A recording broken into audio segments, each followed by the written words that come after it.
Helmet కింద మాసుకుంటే నాకు వచ్చి వచ్చింది కదా నా హెల్మెట్ మిస్ అయిపోయింది వాళ్ళు. అయితే నేను బండాడు ఆపుకున్నాను, సిగ్నల్ పడ్డదని ఆపుకున్నా, వెనకాల జస్ట్ మాసుకున్నాను. నన్ను వచ్చి నాకు అల్లామంటాం పట్టుకొని ఇక్కడ చెట్టు ఇప్పేసి మొత్తం చూడాను అయితే పట్టిన కాటు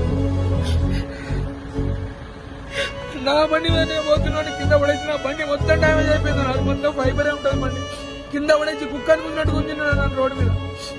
నేను కూడా పిఎస్ పై కంప్లైంట్ ఇస్తాను. ఇప్పుడు నన్ను ఎందుకు కట్టాలని అంటే నెంబర్ ప్లేట్ మీద మాస్క్ ఎందుకు పెట్టినాను?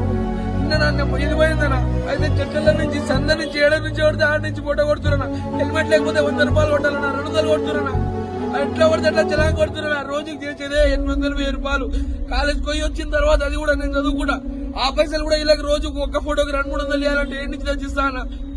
పైగా ఈ ఏరియాలో మరీ ఎక్కువ ఏడబడితే ఆడ ఆటోమేటిక్ కెమెరాలు అన్ని చలాన్లే కొడతారు. కాలేదు మాస్క్ ఒక్క ఉండేది దానికి కింద పడే చెందుకు ఉంచుకోవాలన్నా మన నా బండి. నేను అప్పటికి చెప్పిన వెనకాల లేడీస్ ఉన్నారన్నా, టైం అవుతుంది నేను పోవాలి, మళ్ళీ నా ఐడి బ్లాక్ చేపిస్తాయి, రోజు ఇదే పని చేసుకోమని అది కూడా చెప్పిన. అయితే లంచా కొడుక మా కిలోడే ఇది అది అని తిట్టి నా చుట్టూ కూడా ఉంచుకొని కొట్టి బండి ఉంచుకునేంత అవసరం ఏమొచ్చిందరా. ఆడికి పోయిన తర్వాత ఆఖరికి నేను చచ్చిపోతా అని చెప్తే కూడా నా బండి నాకు ఇస్తలేరన్నా. ఏం చేసినా ఇంతకంటే ఎక్కువ ఇలా కాడ 10 రూపాయలు అయితే అడుగుతలేను కదా అన్న, ఎవరన్నా తింటాను అయితే చెప్తలేను కదా. నా బండికి ఆర్సీ, లైసెన్స్ అన్ని ఉన్నాయన్న. అన్ని ఉంటేనే అప్పుడు ఐడి కూడా ఇస్తాడు, లేకపోతే ఐడి కూడా అయ్యాడన్నా.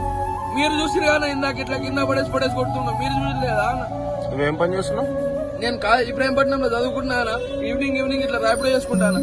నాది హాఫ్ డే కాలేజ్. అయితే ఇప్పుడు నా బండి ఇయ్యారంట, నా ఆలయం ఉంచుకుంటారంట. సరే సార్ ఉంచుకోరు, ఇంతకంటే నేను కూడా ఏం చేయలేను. నేను పిఎస్ కంప్లైంట్ ఇచ్చుకొని నేను కూడా వెళ్ళిపోతా అని చెప్పి నేను కూడా